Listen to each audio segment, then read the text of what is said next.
क्या सच में भगवान को सोने की थाली चाहिए या सिर्फ एक सच्चा हृदय?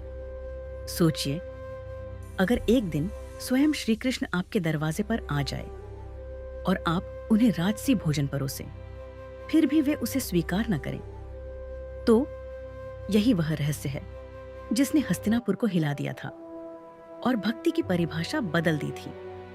हस्तिनापुर शौर्य, सत्ता और वैभव का प्रतीक। महल की दीवारें सोने से चमक रही थीं। रसोई में सैकड़ों व्यंजन बन रहे थे। चांदी की थालियां सज चुकी थीं। सुगंध पूरे राजमहल में फैल चुकी थी। राजा दुर्योधन ने एक भव्य राजभोज का आयोजन किया था, लेकिन यह सिर्फ भोजन नहीं था, यह एक योजना थी।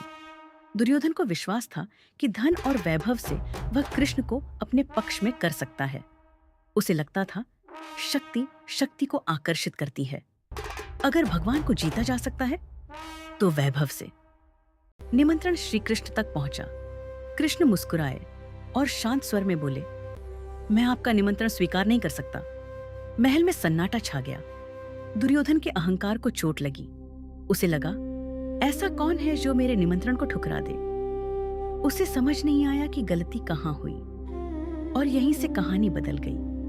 कृष्ण ने राजमहल की ओर नहीं, शहर के किनारे की ओर कदम बढ़ाए, जहां न सोने की दीवारें थीं, न चांदी की थालियां, बस एक छोटी सी कुटिया थी। वो थी विदुर का कुटिया। विदुर बुद्धिमान, धर्मात्मा, लेकिन जन्म से दासी पुत्र, समाज की नजरों में छोटा, दरबार में सम्मानित, पर महलों में कभी अपना नहीं। पर कृष्ण के लिए वो मित्र था। जब कृष्ण कुटिया के पास पहुंचे, विदुर घर पर नहीं थे। दरवाजा उनकी पत्नी ने खोला। जैसे ही उन्होंने कृष्ण को देखा, उनकी सांसें थम गईं। ये कोई साधारण अतिथि नहीं था, ये स्वयं नारायण थे। उनके पास क्या था देने को? न थालियां, न पकवान, न महल, बस प्रेम। और वो प्रेम इतना प्रबल था कि वो सब भूल गए। शिष्टाचार, नियम, व्यवस्था। कहते हैं उन्होंने केले उठाए, भगवान के लिए छीलने लगी। भक्ति की ऐसी अवस्था में थी कि फल फेंक देती और छिलके कृष्ण को खिला देती। सोचिए, छिलके जो हम कूड़े में फेंक देते हैं, लेकिन जो आगे हुआ वो किसी ने सोचा भी नहीं था। कृष्ण मुस्कुरा रहे थे। वो छिलके प्रेम से खा रहे थे, जैसे वो किसी स्वर्गीय व्यंजन का आनंद ले रहे हो। हर कौर में आनंद, हर निवाले में संतोष। उधर महल में सैकड़ों पकवान ठंडे हो रहे थे, इधर एक कुटिया में छिलके अमृत बन रहे थे। फर्क कहाँ था, भोजन में या भावना में? दुर्योधन ने सोचा था कि भगवान को प्रभावित किया जा सकता है, लेकिन भगवान को प्रभावित नहीं, महसूस किया जाता है। जब विदुर लौटे और उन्होंने ये दृश्य देखा, तो वो घबरा गए। बोले, प्रभु, ये क्या, आपको छिलके खिला दिए? लेकिन कृष्ण ने कहा, विदुर, आज जो स्वाद मुझे मिला है वो किसी राजभोज में नहीं।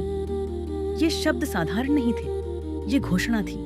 धन, पद, शक्ति, ये सब बाहर की सजावट है।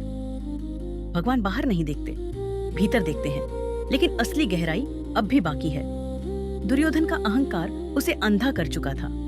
उसे लगा कि उसने सब कुछ दे दिया, पर उसने एक चीज नहीं दी थी, हृदय।